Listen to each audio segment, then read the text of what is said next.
बारात 400-500 आदमियों की, ये 300-400 आदमी जितने बारात में जाते हैं, मैंने कभी इनको बाराती कहा ही नहीं है। आज भी मैं कहता हूं कि ये सब चोर हैं और डाकू हैं।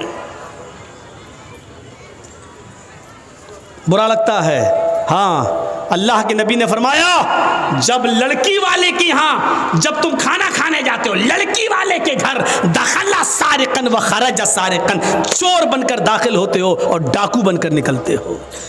कौन सी हदीस है जो तुम्हें लड़की वाले के घर खाने की इजाज़त देती है, बताओ तो। मेरी बेटी है, जर्जीस साहब का काम यह है कि निकाह पढ़वाया जाए दामाद के साथ, और बेटी का हाथ पकड़ के दामाद को दुआ देकर रुखसत कर दिया जाए। दामाद के साथ जो चले आ रहे हैं 100, 200, 500 आदमी, उनको खिलाने की जिम्मेदारी मौलाना जर्जीस के ऊपर नहीं है, शरीयत ने नहीं दी है। शर्म नहीं आती? खाते हो तो लड़की वालों के घर खाते हो, खाना चाहिए तो लड़के वालों के घर खाना चाहिए। वलीमा करो, कौन मना करता है? वलीमे में 100 आदमी की दावत कर रहा, बारात में 500 आदमी ले जा रहा है। वलीमा कर ना, 500 नहीं 1000 को बुला। एक दिन वलीमा कर, दूसरे दिन भी कर, 20 दिन वलीमा कर, शरीयत तुझे इजाजत देती है। तुझे खुशियां कर, लेकिन लड़की वाले पर बोझ मत बन। लड़की वाले ने 18 साल 20 साल पाल पोस कर अपनी लड़की बड़ी करके तुझे दे दी, बहुत बड़ा काम कर दिया, ये बहुत बड़ी कुर्बानी दे दी, लेकिन उस लड़की को लेने के लिए भी 500 आदमी जाएं, 400 जाएं, ये चोर जाएं। और डाकू मैं इसलिए कह रहा हूं, वहां जा गए, वहां बैठ गए, मालूम है कि अब बड़ा नहीं खिलाएगा। क्यों? क्योंकि लड़के के बाप ने पहले ही कह दिया 400 लेके आ रहा हूँ, जहेज़ में 2-4 आइटम कम दे देना चलेगा, लेकिन मेहमानों की इज्जत अच्छी कर लेना। हमारे साथ जो 300 आदमी बाराती आ रहे हैं ना, इनकी खातिरी अच्छी तरीके से कर लेना। ये भीख मांगने की इंटरनेशनल स्टाइल है। मतलब जानते हो क्या हुआ?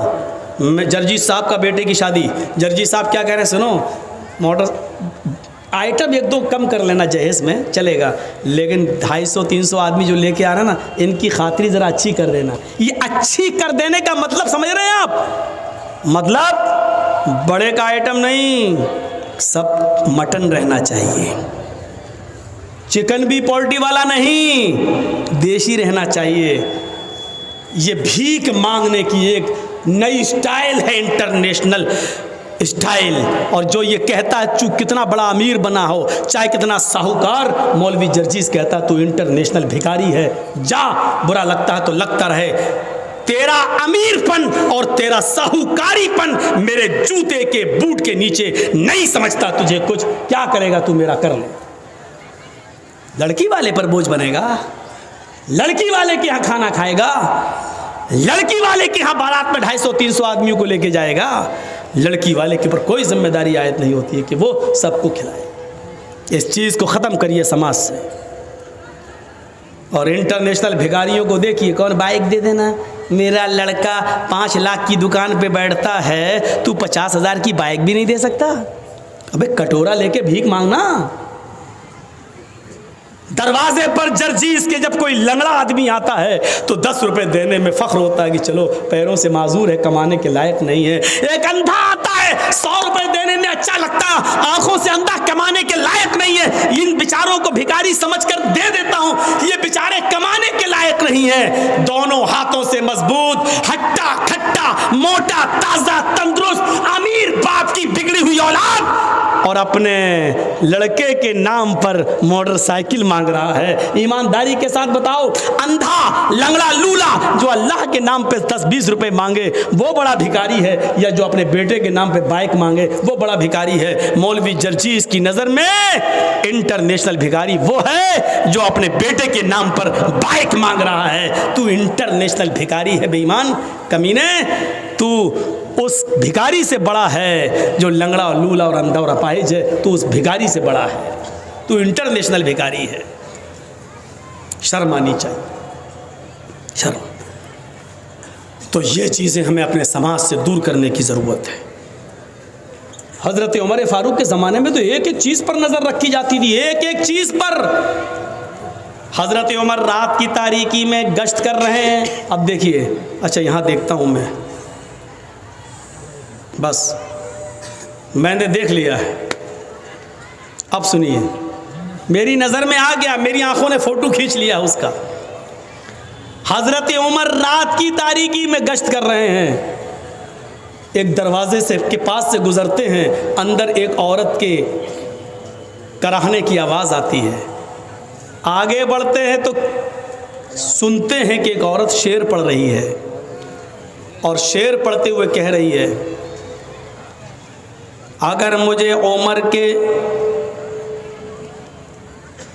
सिपाहियों का डर न होता तो आज मैं नज़र इब्न हारिस को अपने घर बुलाती, और आज मेरी चार पाइयों की चोलियां बोल रही होती। मुझे उमर का डर न होता तो आज नज़र इब्न हारिस से मैं अपने जिस्म की तस्कीन कर लेती, नज़र इब्न हारिस को बुला लेती और मैं उसके साथ अपना मुँह काला कर लेती, अपनी चार पाई की कुछ चुरमुरवा लेती, उसकी आवाज़ें निकल जाती। ये अरबी में शेर पढ़ रही थी जिसका तर्जमा मैंने आपके सामने रख दिया। हज़रत उमर ने उस मकान का नंबर नोट कर लिया, जहन में बिठा लिया, और पता लगाने लगे कि नज़र इब्न हारिस कौन है। ये औरत नज़र इब्न हारिस को क्यों याद कर रही थी। जब नज़र इब्न हारिस को बुलाकर हज़रत उमर के पास लाया गया तो क्या देखते हैं कि वो तो बहुत नेक आदमी है, बहुत शरीफ आदमी है, बड़े इबादत गुजार हैं। पूछा अमीरुल मोमिनीन ने, उमर फारूक ने, आए नज़र, उस जगह पर मेरा गुज़र हुआ, वहाँ एक औरत रहती है इस नाम की, मुझे बताओ कि इस नाम की औरत से तुम्हारा क्या ताल्लुक़ है। नज़र इब्न हारिस ने कहा, अल्लाह की कसम, न तो मैंने उस औरत का नाम सुना है और ना ही मैं उस औरत को जानता हूँ कि वो कौन है। वो मुझे कैसे जानती, मुझे नहीं मालूम। जब उन्होंने कसम खाकर यकीन दिलाया तो हज़रत उमर ने उनको छोड़ दिया। लेकिन हज़रत उमर को बड़ा ताज्जुब हुआ कि नज़र इब्न हारिस ने कि अंदर इस औरत ने क्या देख लिया है जो उनको याद कर रही थी। एक तरफा आग लगी हुई थी मोहब्बत की और कह रही थी कि अगर मुझे उमर का डर ना होता तो नज़र इब्न हारिस को मैं अपनी चारपाई पर बुलाती और आज मैं उसके साथ जिना करती, मैं उसके साथ मुँह काला करती। अब हज़रत उमर ने उस औरत को बुलवाया। जब वो औरत आई तो उससे पूछा, अरे औरत, नज़र इब्न हारिस कौन है। पहले तो वो आनाकानी करने लगी, कौन नज़र, नहीं मैं नहीं जानती वो। हज़रत उमर ने अपने खादिम से कहा, कोड़ा निकालो, ये ऐसे जवाब नहीं देगी। जब हज़रत उमर फारूक ने कोड़े को लहराया तो कहने लगी, बता रही हूँ। कोड़ा देखते ही कहने लगी, बता रही हूँ। फिर उसने बताया कि नज़र इब्न हारिस मुझे नहीं जानता, लेकिन मैं नज़र इब्न हारिस को अच्छी तरह जानती हूँ और मेरा दिल उसके ऊपर आमादा है। मेरा शौहर कई सालों से गया हुआ है, अभी तक लौट कर नहीं आया है। तो कहा, ये बताओ, नज़र इब्न हारिस तो तुम्हें जानते ही नहीं है, फिर क्या बात है। तुम्हें नज़र के अंदर क्या चीज़ अच्छी लगी, कौन सी चीज़ है नज़र की जिसने तुम्हारे दिल में नज़र के लिए जगह बना ली।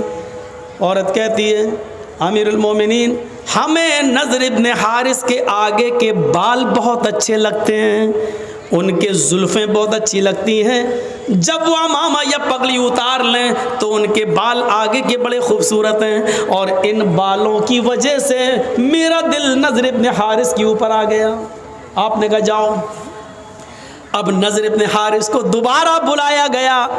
नज़र इब्न हारिस जब दोबारा आए, अमीरुल मोमिनीन ने कहा, आए नज़र, पगड़ी उतारो।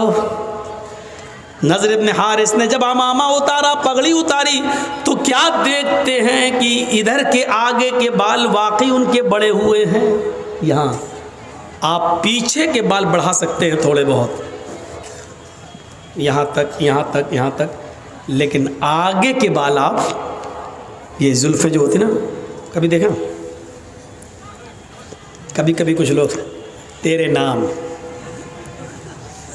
सलमान खान हिजड़े जैसी वो एक्टिंग ऐसे, ये आगे के बाल सही नहीं। कुरान ने आगे के बालों के बारे में क्या कहा, लनस्फ़अम बिन्नासिया, क़यामत के दिन हम अबू जहल को पेशानी पकड़कर घसीटेंगे और घसीट कर जहन्नम में डाल देंगे। पेशानी, माथा, माथा थोड़ी पकड़ा जाता है, कोई पकड़ के दिखाए, पकड़ जाएगा नहीं। तो पेशानी पकड़ने का मतलब ये आगे के बाल, ये बाल पकड़कर अबू जहल को घसीट कर उसको जहन्नम में डाला जाएगा क़यामत के दिन। तो मेरे भाइयों, आगे के बाल, पेशानी के बाल रखना ये अबू जहल की निशानी है, अबू जहल की आदत है। अबू जहल ने आगे के बाल रखे थे, इसलिए अल्लाह ने अबू जहल के बालों का जिक्र कर दिया। हम उसको आगे के बाल पकड़कर, पेशानी के बाल पकड़कर उसको घसीटते हुए जहन्नम में डाल देंगे। यहाँ मेरी आंखें फ़ोटो खींच चुकी हैं। अब सोच लो किसके बाल मोहम्मद रसूलुल्लाह की तरह हो, किसके बाल अबू जहल की तरह, सोच लो। तो नज़र इब्न हारिस के जब बाल देखे तो कहा अमीरुल मोमिनीन ने, आए नज़र इब्न हारिस, तुम्हारे आगे के और सामने के बालों ने मदीने की औरतों को फितने में डाल दिया, मदीने की औरतों को खतरे में डाल दिया है। तुम्हारे आगे के ये हिप्पी कट बाल देखकर मदीने की औरतें अपने आउट ऑफ कंट्रोल होने लगी हैं, अपने काबू खोने लगी हैं। इधर आओ। नज़र इब्न हारिस को बिठाया, फिर एक बारबर को, एक नाई को बुलाया, हज्जाम को बुलाया और पूरा उस तरह लेकर उनके सर के सारे बाल घोंट डाले, गंजा कर दिया, टकला। कुछ टकले हमारे देश को भी चला रहे हैं, बिल्कुल बाल उसके अलग कर दिए एकदम। नज़र इब्न हारिस ने कहा अगर मेरे बाल देखकर दूसरा फिदा हो रहा है तो इसमें मेरी क्या गलती है, मैंने थोड़ी कहा था। अमीरुल मोमिनीन कहते हैं गलती तुम्हारी है, तुमने आगे के इतने अच्छे बाल रखे ही क्यों हैं? न ये बाल रहेंगे और न तुम्हां से लड़कियां फितने में पड़ेंगी। बाल ही काट दिए और उनके सर पे अब अमामा बांध दिया। खुदा की कुदरत देखो, पहले वो कम खूबसूरत लग रहे थे, बाल काटने के बाद, टकला करने के बाद जब अमामा बांधा तो और खूबसूरत लगने लगे।